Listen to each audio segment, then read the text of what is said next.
Our beliefs inform not only our behaviours and our thoughts, but our reality.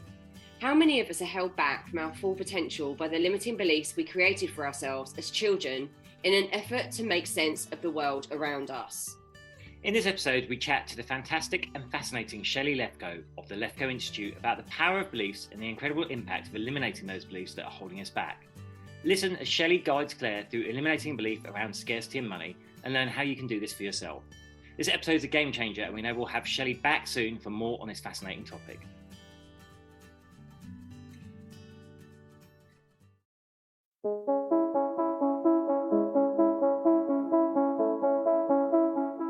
Hi, I'm James Davis. And I'm Claire Davis. We're the Midlife Mentors, here to lift the lid on how to achieve health and happiness. The balanced, no-nonsense way.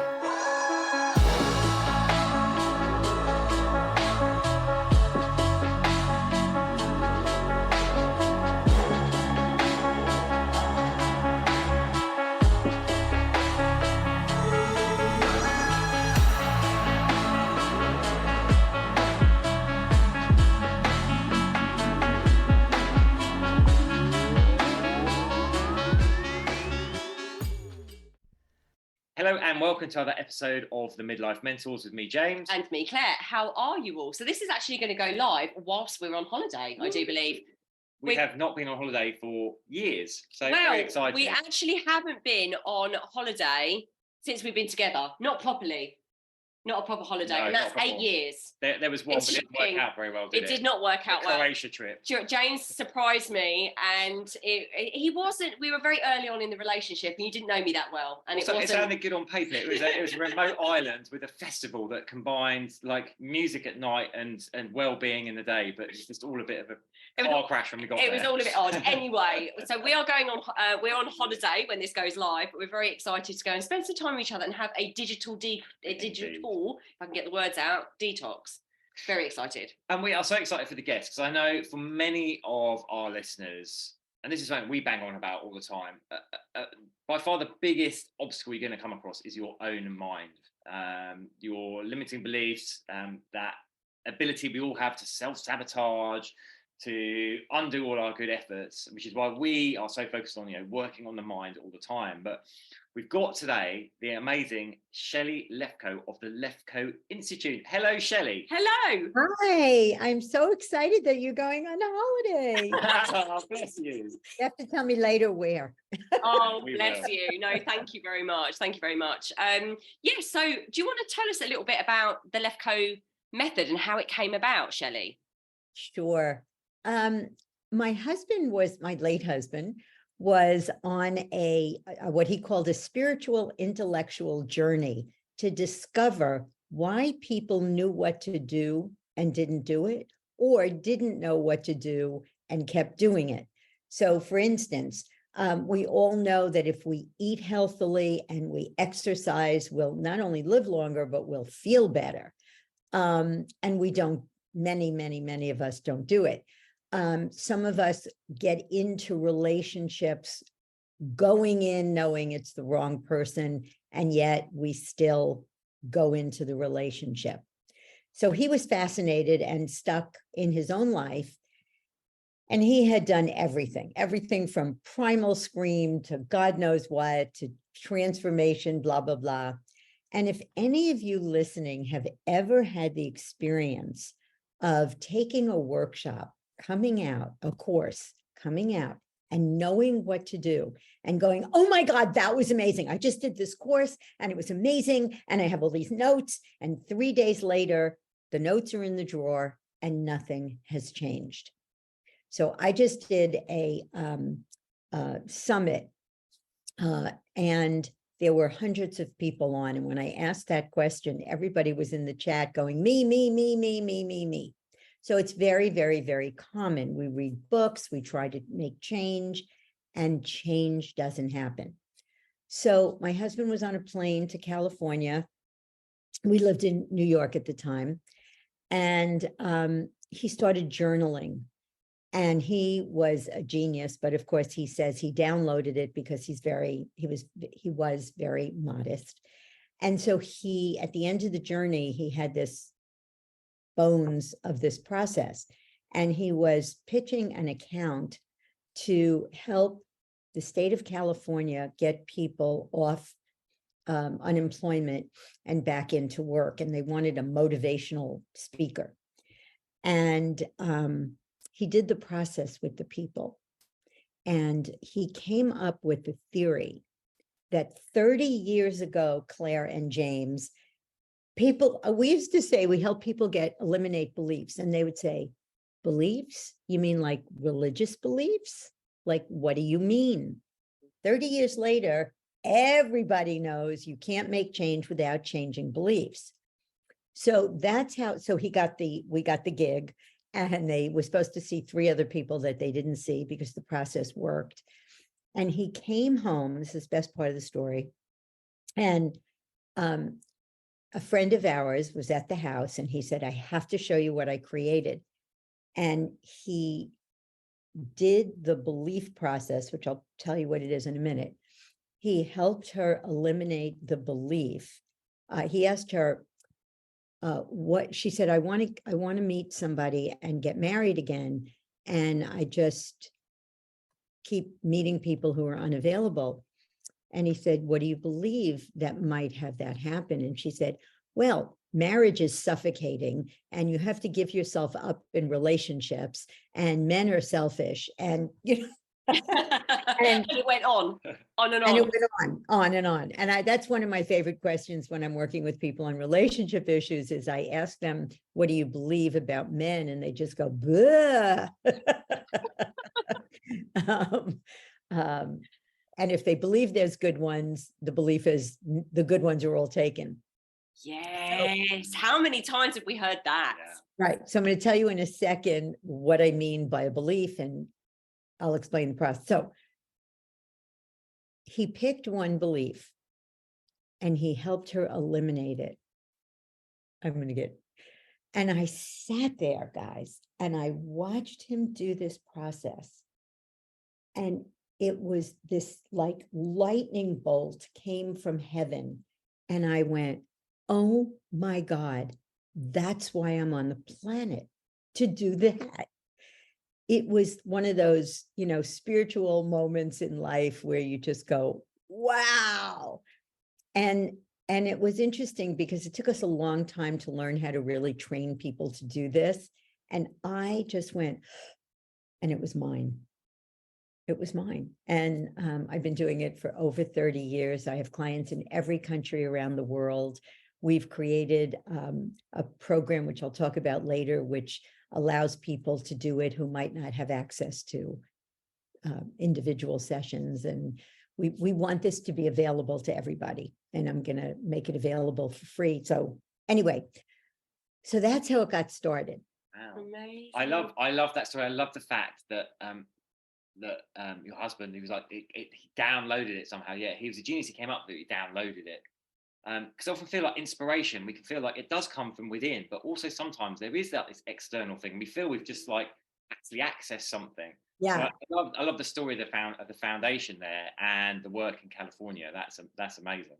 Yeah. So so the first thing is, the premise of our work is that it's your beliefs about yourself and life, most of which are unconscious. You don't even know you have these beliefs, but they totally determine our behavior, our emotions, and ultimately our reality. So what shows up, right? And it's very interesting. I love the name of your podcast because the midlife mentors, right? So I say, 50 is halfway home, right? I'm kind of way past halfway home. And I get up every morning and I work out. So the truth is now I play pickleball because I'm totally addicted. Has pickleball got to England yet? No, what is pickleball? Oh, so pickleball is the fastest growing sport in America. It has taken the country by storm.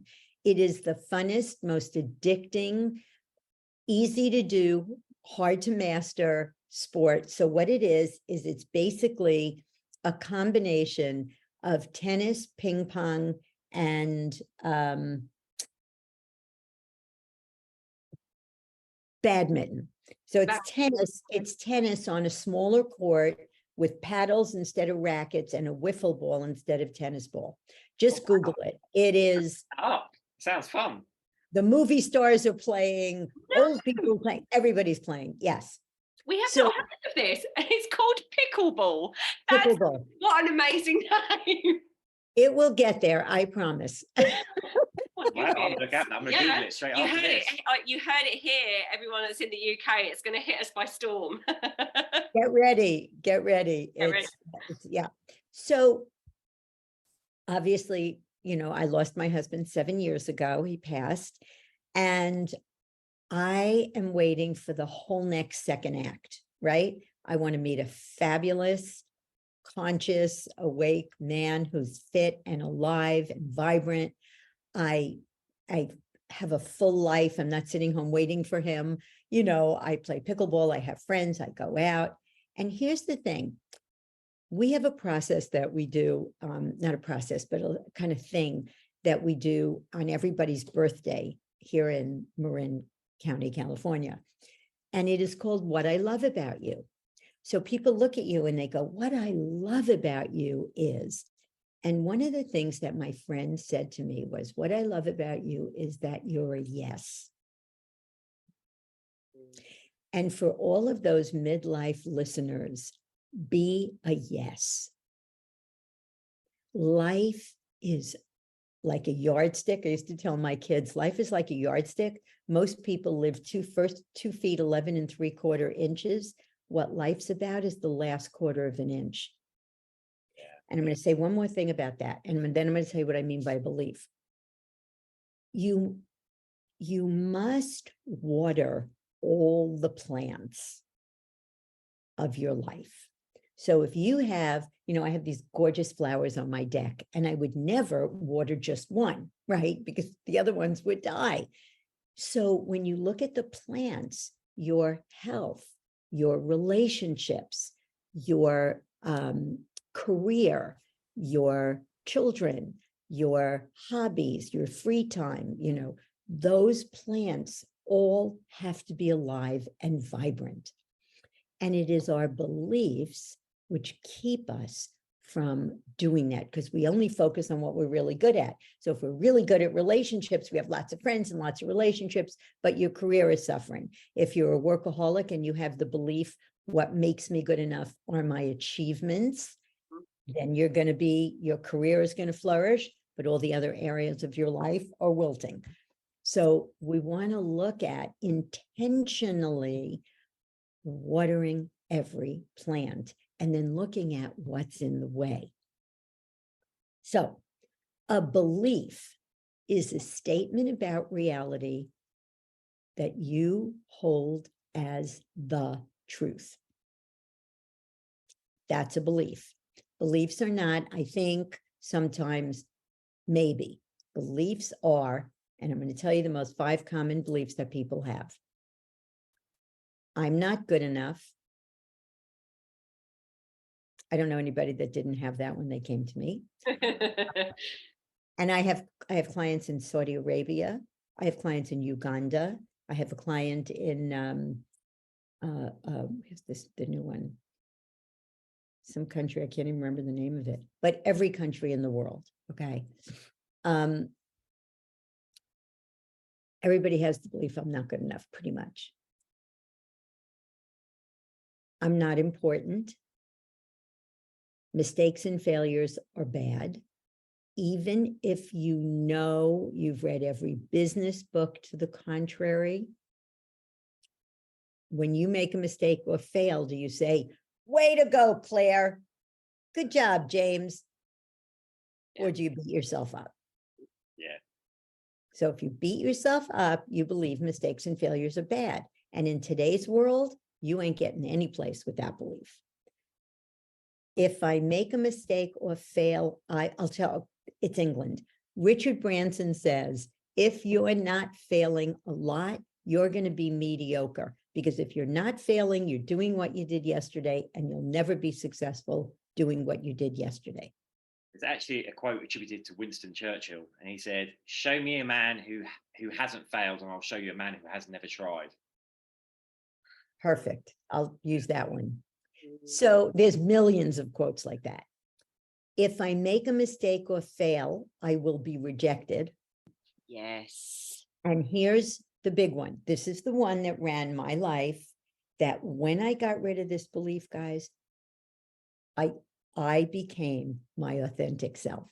I spoke in Croatia in front of 600 people. And if you think I got on that stage thinking everybody was going to love me, I didn't, because I am not everybody's cup of tea, you know, and I'm open to feedback always, but I no longer define myself by what anybody thinks. I'm good. Now, you have something you want. It is the most freeing experience, because I used to walk away going, oh, did they like me? And what did I say? And did I finish my sentence? And are they going to ask me back?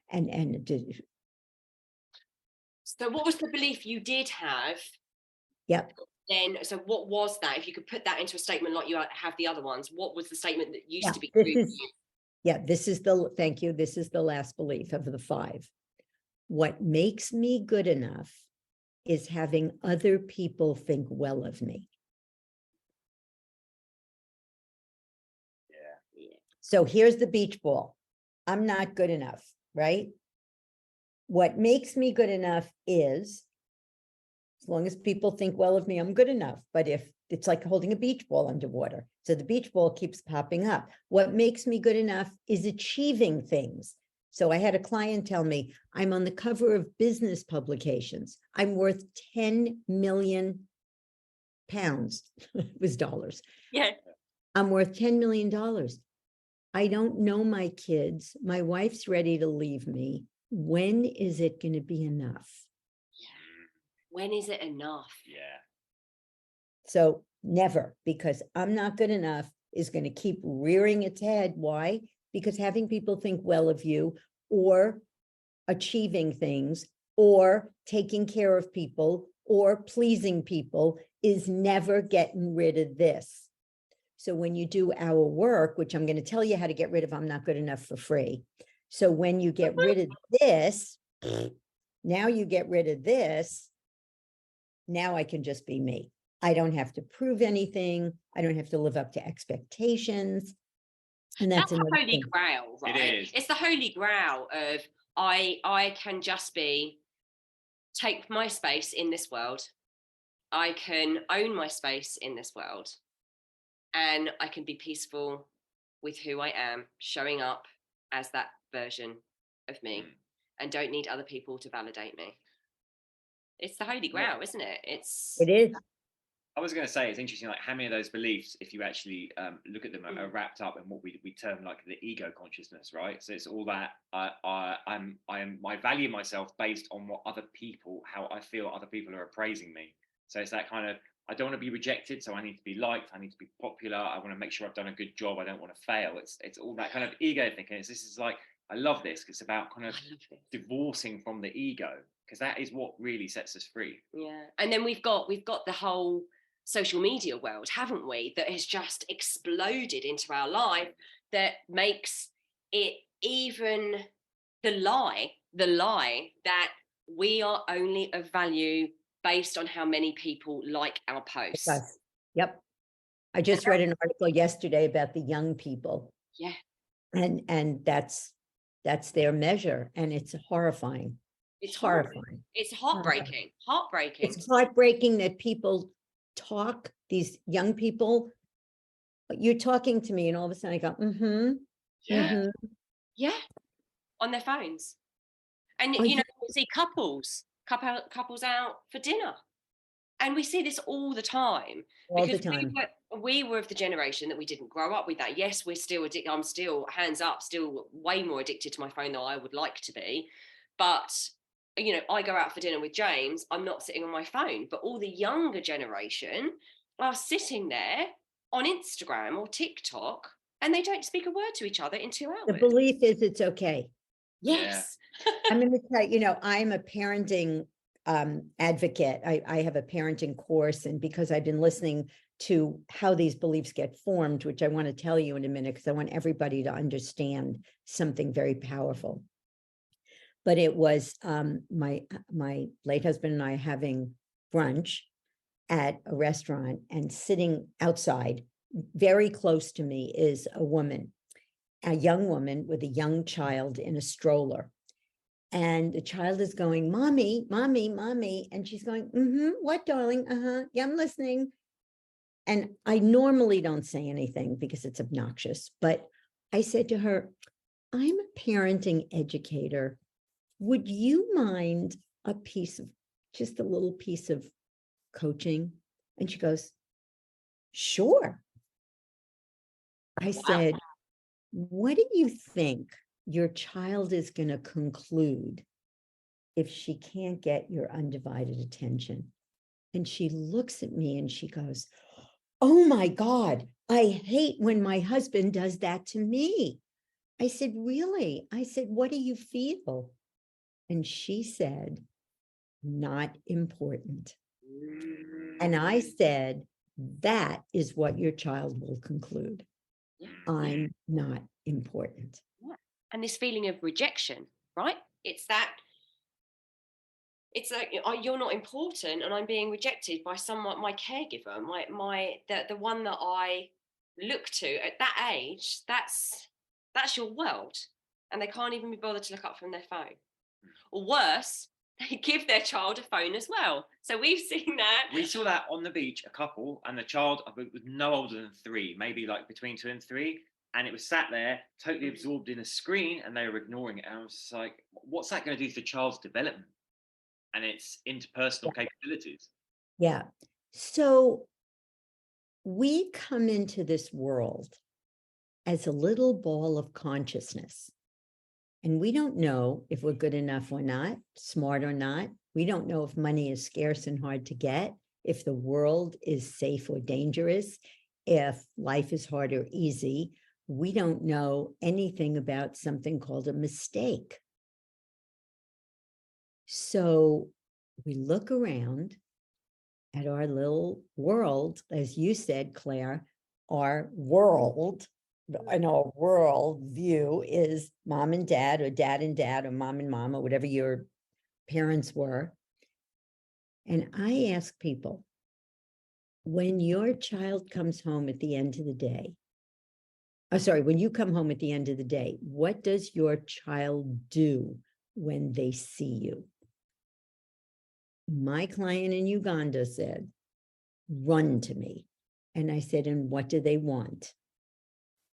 Affection, attention, and acknowledgement.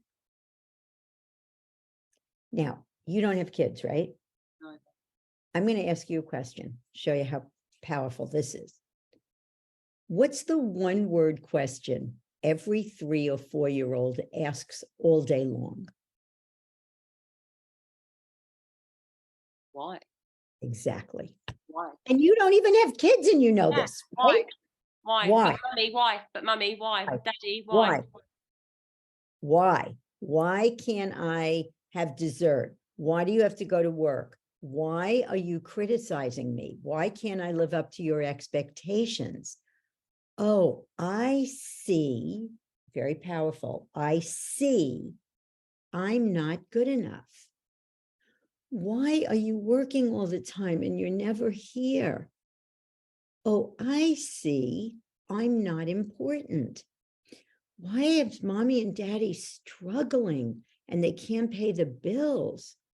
Oh, I see money is scarce and hard to get. Okay.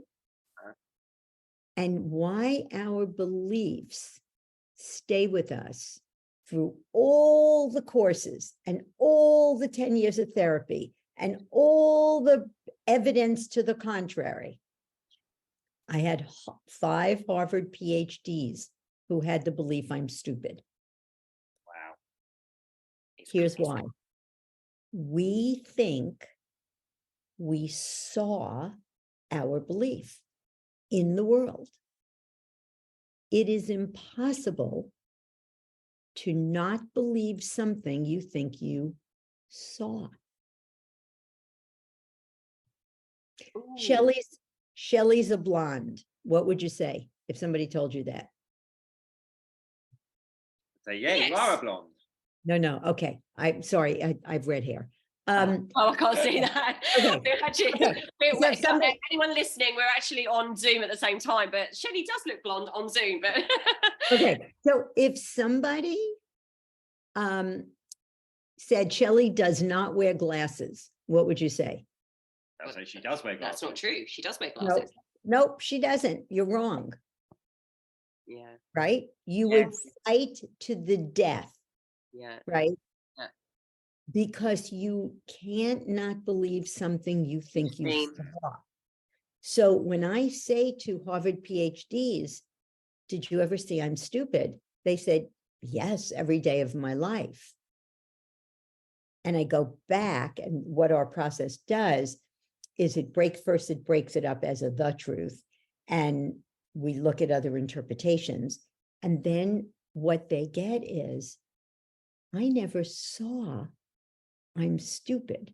Because again, we have no video, right? This is only no, audio. it won't be on video. And I just wanted to say to listeners, so Shelly was wearing her glasses, and because we'd seen the glasses and then she took them off, Shelly was basically saying that we would fight to death because we saw her with glasses, and that's what we had seen. Yeah, and I wish you would have told me that so I didn't get up this morning and put on makeup. And Shelly, you look amazing. You look amazing. Okay. So we would have accepted you however you came to us, Shelly. Okay. So I'm going to do this differently. Everybody listening, I want you to look at something in the room that you're in. Does it have a color, shape, and location? Yes? So anything you could see has a color, shape, and location. Yeah. You cannot see, I'm not good enough. You can see your parents criticizing you, saying, getting angry with you, getting impatient with you. I can see your parents roll their eyes, or, like I could see my daughters that, got impatient when I was there last time. And she looked at my grandson and she said, dude, this was the best. This was the best. So my daughter's a wonderful, wonderful mother, very conscious, knows what to do. And none of us are perfect parents. So we took my grandson to I don't remember what botanical gardens and the water park and blah, blah, blah. And she asked him to do something and he didn't do it. And we're in the car and she says, she said something to him and he answered her. He's 9 years old. And she says, oh, thanks, Mom, for everything you did today. I'm really so grateful. To which my 9-year-old grandson goes, Mom, you're shaming me. Wow. Wow. Brilliant. What did you do? Did you have to just keep your mouth shut, or did you say something? It's like, no, of course, I said. Yeah. Loki, I said, you communicated how you felt and what you wanted. I said, that's awesome. Oh, so I was, but the weird thing is I'm always making sure he's not concluding negative beliefs. So I'll say to him, mommy's impatient, or, when she leaves, I said, honey, she gets impatient with me. It's not you. But shaming, never said that to him in my life. I have no idea where it came from. But it shows you that a child who wasn't raised like that would just be shamed and conclude, I'm bad. Yeah. I didn't appreciate my mother. I'm bad, right? And because our parents are everything, like you said, they are the world. There's no distinction between my parents and the world. So if my parents are struggling, life must be hard because they seem to know everything. They seem really smart. So if they can't figure it out, I guess life is hard. So what we experience in childhood causes us to construct beliefs so we make sense of the world in some way. So could you maybe talk us through then how your method works to change those beliefs, challenge them and change them? Well, we don't change them, we eliminate them. Or eliminate them, sorry, challenge and eliminate. Yeah. So to talk about it, first of all, I just did, and I'll say it again, but I'm going to give everybody an opportunity to eliminate one of the 3 most common beliefs for free. So you'll be walked through it. But basically, it's not like I can say to you, here's how you do it. I wish I could. I can tell you something else and leave you with something that's very, very, very profound and life-changing. And it's a tool. But with beliefs, you have to know what your pattern is. So a pattern is observable. In other words, I can see you procrastinate. I can see you get into relationships that are not loving. I can see you not speaking up for yourself.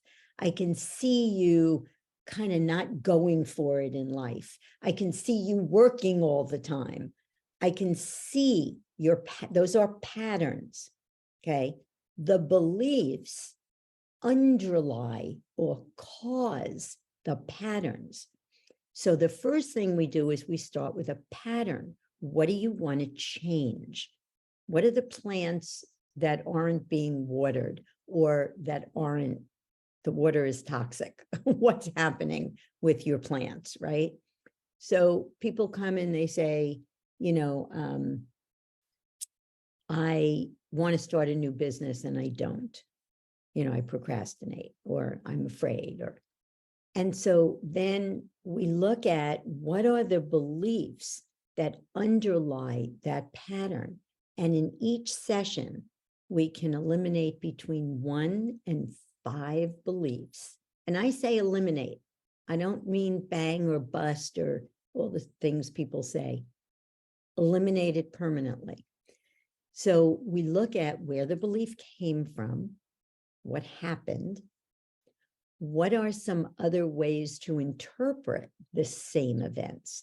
So the fact that you failed in school and your parents were upset about it could mean you're stupid, and it could mean you were in a not very good school system. You know, you're one of 20 kids and you're maybe not learning in your learning style. And, you know, it could mean that your system was stupid, not you, and your parents didn't know how to empower you. So we just kind of look at other interpretations. And then you get, if there are other interpretations, is what you said the truth or just one?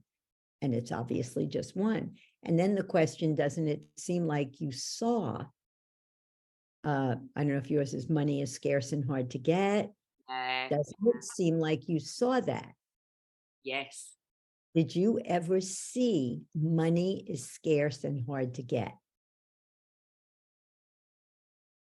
No, not in the way you've just described it as a physical object. But see, those are all qualifiers.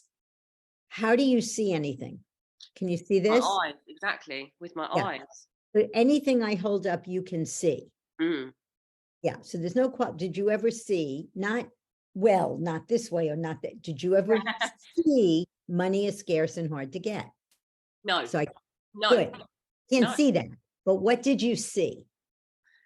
I saw the bits around that with my family being very upset when my dad lost his job and then having to go out and sell double glazing, and how my dad was never then around. And that's me interpreting. Wait.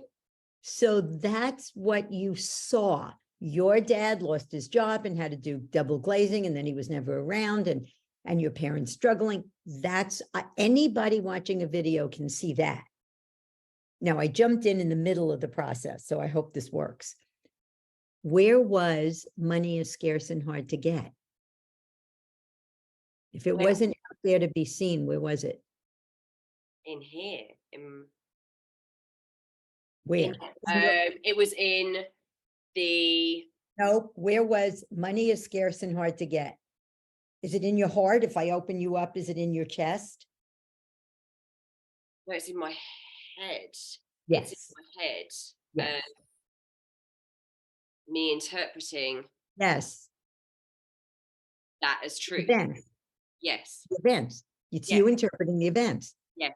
So Yes. the only place money is scarce and hard to get ever existed was in your mind. Yes. You made that up, Yes. like any kid would have in those circumstances, Yes. which is why I know what everybody believes. All I have to do is hear their childhood. Mm. You ready for something really cool? I love this. This is so juicy. Juicy, juicy. Yes. Juicy, juicy. So are we okay on time?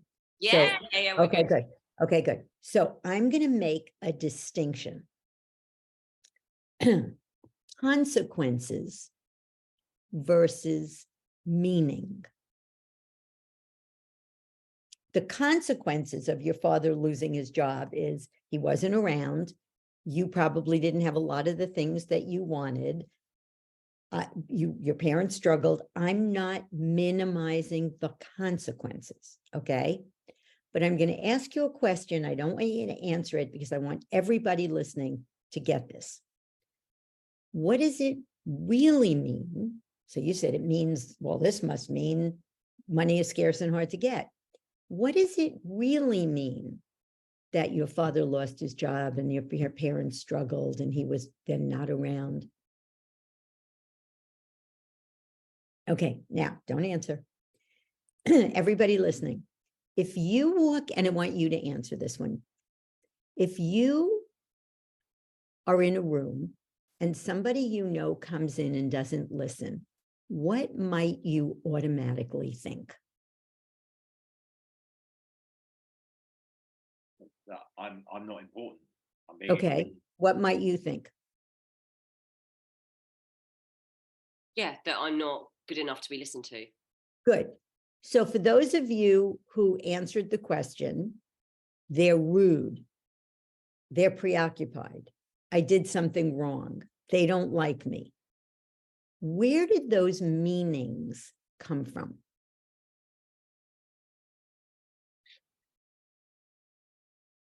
Oh, we construct them in our own minds. Beautiful. Fill in the blanks. Okay, so Claire, stay with me now, because I want you to do this, and anybody listening can do this. Meaning is in your mind. Good, James. If meaning is in your mind, do events have inherent meaning? Do events have meaning before you give them meaning? No. No. Events have no meaning. That's not to say it doesn't matter. It's no big deal. Who cares anyway? The only thing that tells us is we don't know anything for sure because something happened. My husband died. Devastating. I was very sad. I cried a lot. But when I didn't want to get out of bed, I did this process I'm going to teach you in a minute. What happened? My husband died. What meaning are you giving it? I'm going to starve to death. I don't know how to run a business. 7 years later, my business is flourishing. Okay. So it didn't mean I was going to starve to death.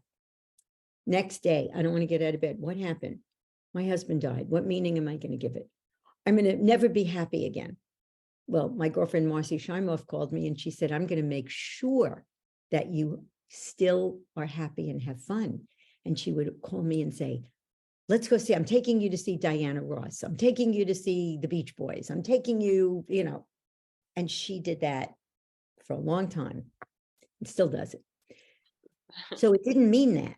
So the fact that he died was very sad and there was consequences. I don't have him. I have, but it doesn't mean anything. We don't know anything for sure because something happens. So what does it mean? And I'm going to teach you something in a minute that is going to, if you do it, it will change your life.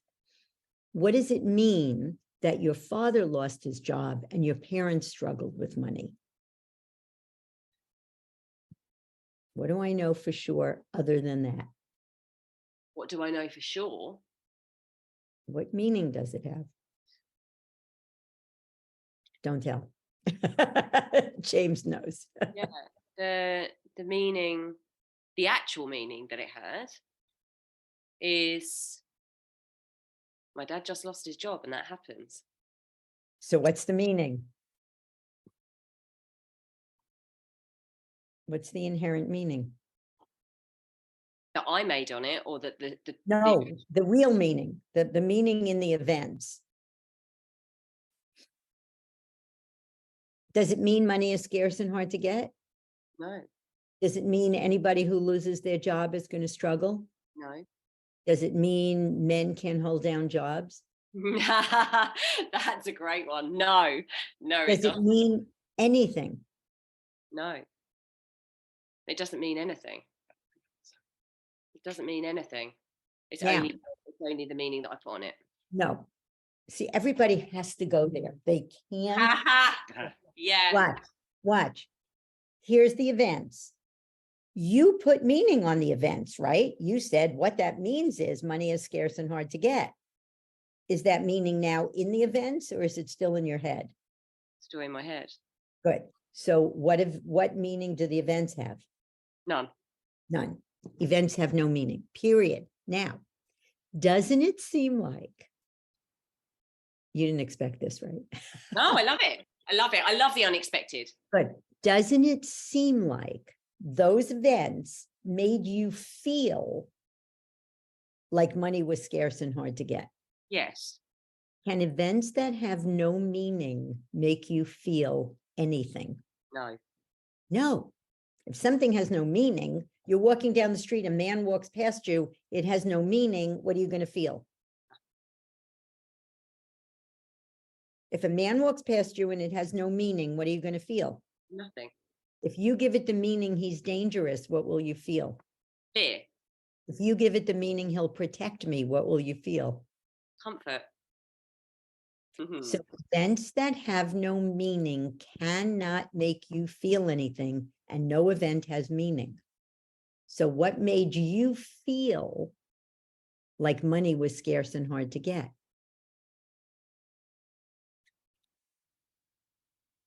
What I thought that I saw, but it was actually how I felt.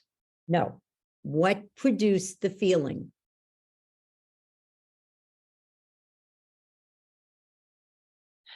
The behaviours of my Behaviors my had no meaning. interpretation. My interpretation gave me the feeling. So the meaning, huh? Loving watching this. Yeah. I love this. So the meaning you gave the events caused your feeling. Yes. Now watch this. Close your eyes. Imagine Auntie Shelly is there. I do feel like you're my Auntie Shelly. And I say to you, Claire, my little angel, let me tell you something. Your father's beliefs are causing his problems. And when somebody loses their job, they can use it as an opportunity to start their business. There are people who money just flows to. And when you grow up, I bet you're going to be one of those people that money just comes to you, right? I told my daughter that the child has the best money karma in the world. So imagine you're giving the same events different meaning. Oh, I see, Auntie Shelly.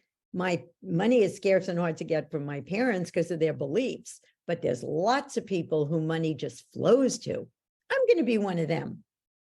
And as you're giving the same events that meaning, do you still have the feeling that money is scarce and hard to get? And if you didn't then, would you today? Good. Now take a deep breath.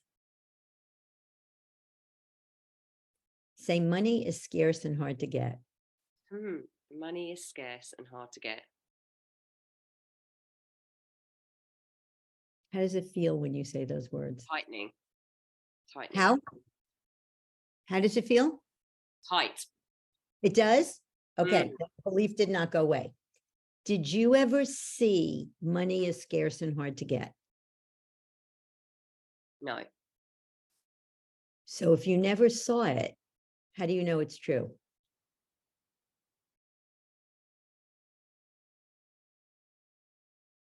don't. Good. Take a deep breath. Say money is scarce and hard to get. Money is scarce and hard to get.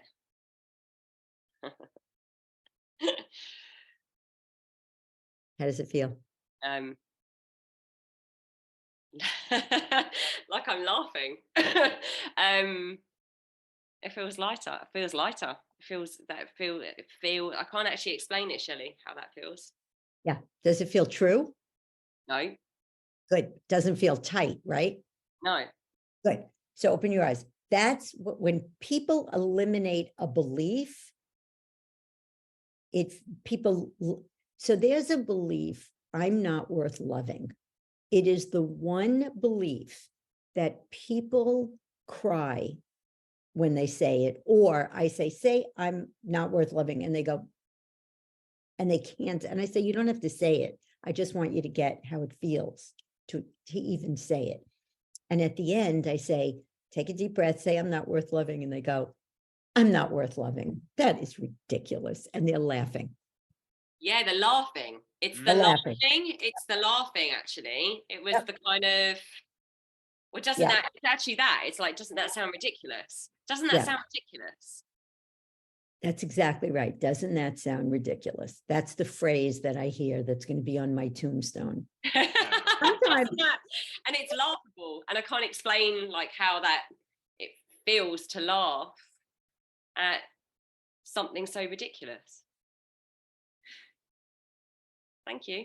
You wonderful women. Thank you, Auntie Shelly. Thank you, Auntie Shelly. I wish you had been around when I was a little girl, but you're here now when I'm aged 43. So thank you. Do you know that if I had one population to work with, it would be sexual abuse survivors? Because when they get rid of beliefs like I'm powerless, I'm damaged goods, I'm worthless, and then you take them through the process, they get rid of a couple of beliefs, and then you ask them, what does it mean that that happened? Wasn't fun. I wish it didn't happen to you. I have great compassion. But if you walked away from being sexually abused saying, that sucked, geez Louise, I'm going to go find healthy, functional people now, would that run your life? Would it define you if you walked away giving it no meaning? And how rewarding is that for you? It wouldn't define you. You wouldn't have to live your whole life based on something that happened when you were a child or whenever. And how many people do get stuck there? Like that is heartbreaking. How many people do get stuck there? Again, like you said, understandably, of course, but the rest of your life, you know, that's for the rest of your life that you're defined by that terrible, terrible event. Yeah, I just worked with a woman who was sex trafficked. She was 27 years old and had the worst PTSD. She couldn't leave the house. She was suicidal. Now, after less than 20 sessions, I mean, and she had a lot of stuff. Normally it's, 4, 5, 10 sessions. She calls me and she goes, oh my God, this happened and that happened. And I feel so hopeful and I'm going out and I'm, and I sob. It's the only session I've ever done where I sob in the middle of it. I just can't not. I'm just so moved by her. So it's very powerful work. It is amazingly powerful work. That was an amazing demonstration there. We are running out of time, so that's been incredible. Shelly, where can people find out more about you? I told you, right? Did I warn you? Yeah. Shelly was like, "Oh my goodness!" I know I can see we're going to have you back on again. Actually, that's how I'm feeling right now, because I know we're going to get so many of our listeners are. Yeah.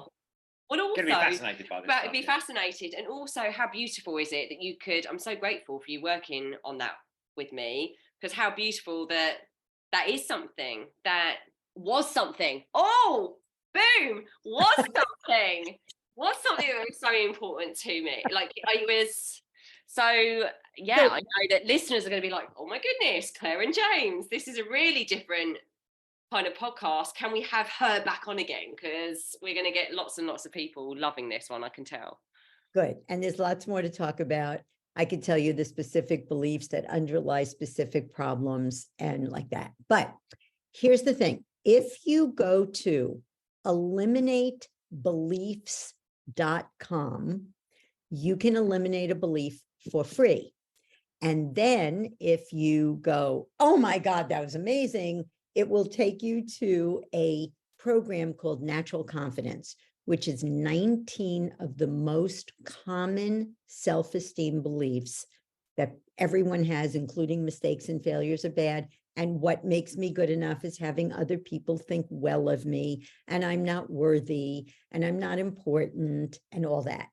So it's very reasonable. It's like $200, and it will change your life. We have thousands and thousands of testimonials. And if you're interested in sessions, of course, you can go to Lefkoe, L-E-F, as in Frank, K-O-E, LefkoeInstitute.com, and it will tell you about sessions. Awesome. We'll put those links in the show notes as well, so people can find them easily. Goodness, you are so gorgeous, both of you. You are so gorgeous. And I just want to tell you, if you never saw them, they're just gorgeous beings.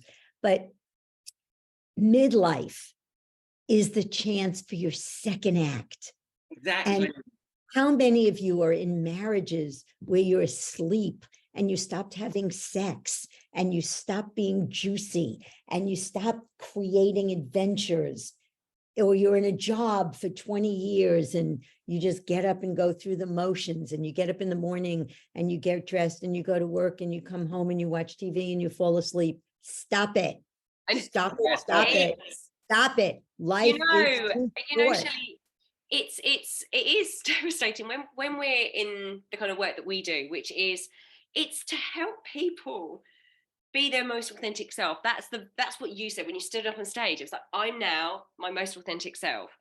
And when you have that passion and that mission, and you hear people say, the best years of my life are over, you're like, what is, this is, we've been given this gift of life. It is a beautiful opportunity. And let's not be frivolous with it. Let's look after our body. Let's look after this life that we've been given. And because it's not a dress rehearsal. It's not a dress rehearsal. And I love what you just said. Stop it. Stop it. I want to get to the end of my life and look back. You don't want to get to the end of your life and look back and go, what was that? Yeah. So you want to look back and go, I came, I conquered, and I'm out of here. Yeah, exactly. Skidding out in a ball of fire, going, blaze of glory. Totally. Absolutely. Totally. And look up pickleball. Don't forget. Oh, we're going to look up pickleball. I just love the name. It's amazing. Because one of the little phrases I've got for my friends that I love dearly is pickle. I call my friends pickle. So now I'm like, okay, I can play pickleball with my pickleball friends. With your pickles.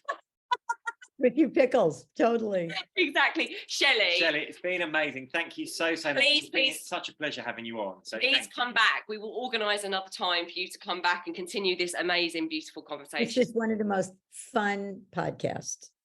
Thank you, Shelly. Sending you so much love. Have a wonderful day over there in California. Thanks.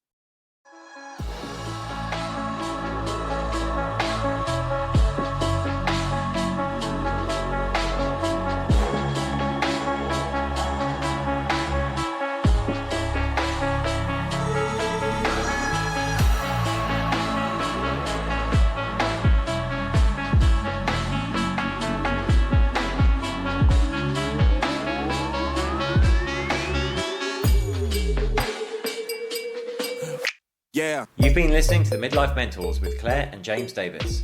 We'd love to hear from you. So drop us a line at info@themidlifementors.com with any questions or topic suggestions. And make sure you join us on our Facebook page and YouTube channel. You can find us under the Midlife Mentors. Yeah.